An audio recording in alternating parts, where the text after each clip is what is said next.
Okay, this is the 5.1 video on solving systems of linear equations by graphing. So first of all, a system of linear equations is a set of two or more linear equations that are in the same variables. So like they both have x's and y's, or they both have a's and b's, but they have the same variables. A solution to the systems of linear equations is an ordered pair, like a point. That is a solution of each equation in the system. So like it has to check out for each equation in the system. So whether it's 2 or 3 equations or even more than that, when you plug in this ordered pair, it is true for all equations in the system. Okay, so example 1 says, checking solutions, tell whether the ordered pair is a solution in the system of equations. So what we do, here's our ordered pair. We plug it in for x and y. So in the first equation, x plus y is 2 plus 5 equals 7. Okay, that's true. 7 equals 7. So it works for the first equation. Now you also have to check it for the other equation. So plugging it into the other equation, 2 times x is 2 minus 3 times y is 5 equals negative 11. This is 4 minus 15.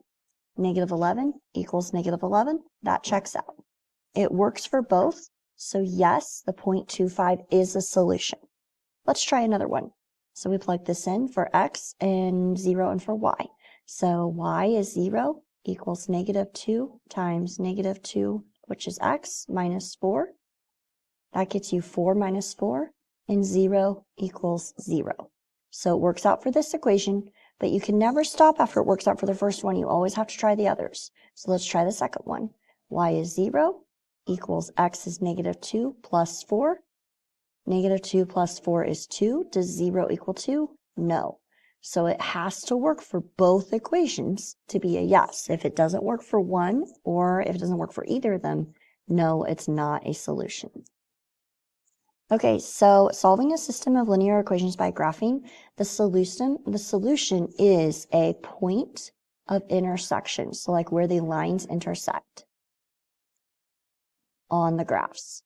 So step 1 is graph both equations on the same graph paper. Step 2 is find the point of intersection. And step 3, you can plug that point in to each equation to see if you're correct. Now, when we do this, the lines can intersect. And if they do, then they have one solution. Right here where they intersect, they have one solution. And when that happens is when they have different slopes. Now, if the lines are parallel, that means they have the same slope but different y-intercepts. And notice that parallel lines never intersect, so if they don't have an intersection, they have no solution. And then this graph is hard to tell. It's actually two lines graphed on top of each other. So here's a graph. And then right on top of it is the other line, like that. So they intersect all along that line. So they have infinite intersections. They intersect at every point on these two lines. So it's infinitely many solutions.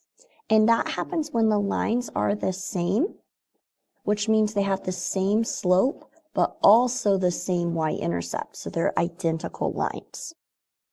Okay, so let's try these. So like on this one, I'm going to do this first one in blue. Y equals negative 2x plus 5. Remember, you start with your y-intercept and you count your slope down to over 1. And you use a ruler to draw in the line. And I'm going to do my best just to freehand it since I am on this tool. And then here, this one, you start at negative 1. Your slope is up 4 over 1. And we're not taking a ton of time to explain how we graph because we just graphed in our previous unit. So you draw that in. And I would really prefer, I may try to find a straight edge tool on here. And then where they intersect is our solution. So they intersect at 1, 3. So that is the solution. Okay, so look at B. B is in standard form. So you can use the cover-up method, or you can take the equation and rearrange it to where y is by itself. So if you want to do that, you add the 6x to the other side. you have 3y equals 6x plus 3, and then divide everything by 3. So you get 6 divided by 3 is 2x, 3 divided by 3 is 1. So that's the equation just rearranged. So y-intercept is 1, slope is 2, up 2 over 2. All right, I'm going to go ahead and see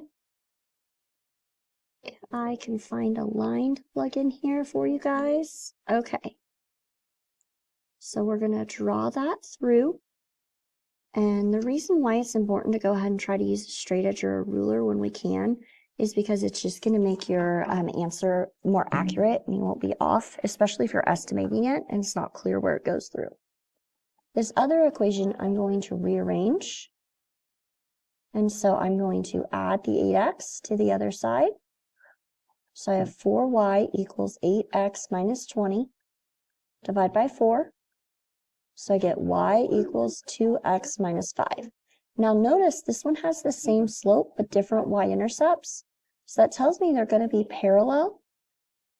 And so if they are parallel, they never intersect. So what that tells me is that they have no solution. Okay, let's try one more. So on this one, I'm going to rearrange. So I'm going to add the x to the other side to get y by itself. So I get 2x plus 3. So y-intercept is 3. Slope is 2x. We've been graphing a lot. And so we just put that in. And then we would use a straight edge to draw it in. Just for the sake of time, that tool was kind of time consuming. I'm going to stop and do this. So on the other equation, I'm going to get the y by itself. So I'm going to add the 4x first. You always move the x first and then divide by the number in front of y. So I have 4x plus 6. I divide by 2 and I get 2x plus 3. So notice that's the exact same equation.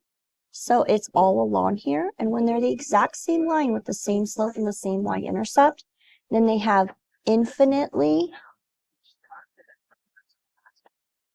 many solutions. And that's our answer. I don't think I spelled that right.